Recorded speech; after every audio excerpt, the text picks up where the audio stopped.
खुलुमबाय गोजोन फुंबिलिनि गासिबो बड'लेण्ड बुब्लिनि अनसायगिरिफोरखौ बरायग्रोबाय।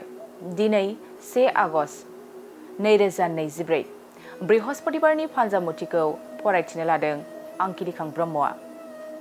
फान्जामुथिनि गिबियाव दं मेष राशि। देहानि गोजाम बेमारफ्रा जोबस्रांनो हागौ, सावस्रिया मोजां थासारियाव फैगोन। वृष राशि।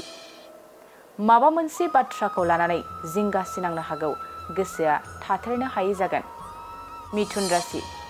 थांखि लानायाव गावखौनो गोख्रों फसंना लाखिनो हागोन, गोबां दुखु खस्थ' सहायनांनो हागौ। कर्कट राशि।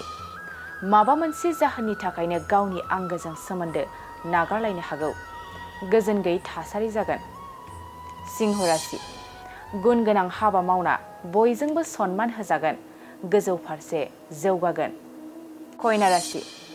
गोजौ सोलोंथाइ लानानै मोजां बान्था मोननो हागौ, गोसोखौ गोग्गानाय मोनगोन। तुला राशि। मावनो लानाय खामानियाव हेंथा फैनो हागौ, असान्तिजोंनो साना बारलांगोन। वृश्चिक राशि। सावस्रिया जोबोरैनो गाज्रि जागोन, दुखु दाहाजोंनो साना बारलांगोन। धनु राशि। सोरनिबा मोजां मोननायनि बान्दोआव गोग्लैगोन, गोसोआ उरां फारां जागोन। मकर राशि।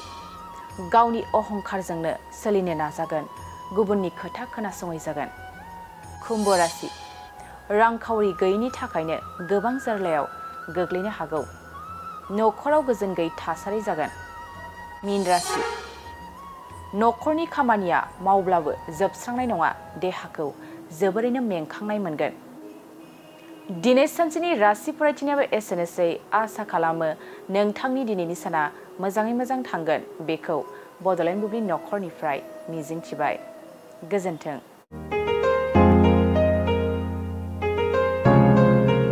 मोनसे फोसावथाय नोंथांमोननि थाखाय मोनसे गोजोनथाव खौरां लानानै फैदों।